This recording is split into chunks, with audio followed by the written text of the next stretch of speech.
Nicolas kutesa ogwo amazira kire karingwa rukwigwa okusizo bariyanya umwebazi bwe kwerinda bamukwatsire kandi yasindwaho naho mukote yo kukozesa abashomankuzi omuri Kampala nikigamba ngo akatirwa muri mbarara bita najunaanwa okubuzaho miriyooni 200 za Kagongo Rural Development Sacco eri hamusingi gwa parish ya Kagongo. Nagira kumanya senta okubuzagire members batwire batinere bija kuce no kubikana kuce konka batwire bategerize kurra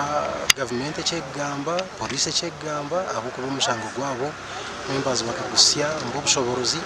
batwire bategerize Polisi mukwasireti yagamba hanshongezi bitudeo tugumo byo mushubura ha municipality Ibanda hine byashobora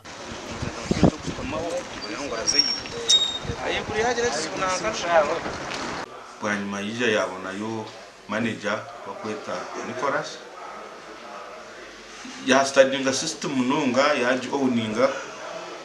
the extent ngu center zatandika kubura nangwa nyuko kuza kucumanya sako kaya chinjire bakuza kunyeta kakamasho office anwe nabirengero mu office sako ekaba yachinjire aza kutwa probere audit twasanga ine shortage ya miriyooni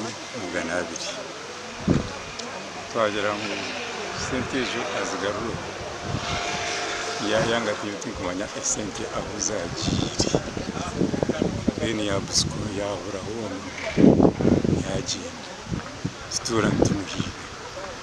okwatwa kwa Nicolas kwebembirwa bebembezo musakweji bakwatanise nabe byo kwerinda chairman yamushengereza ngo mushogorere kenyine cyabiroho yabura kushobora bamukwata wirobwe yaheza yabura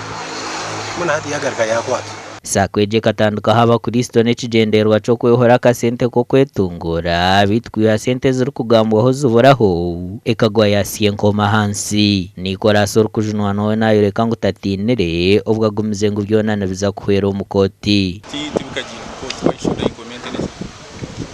nditane hazi just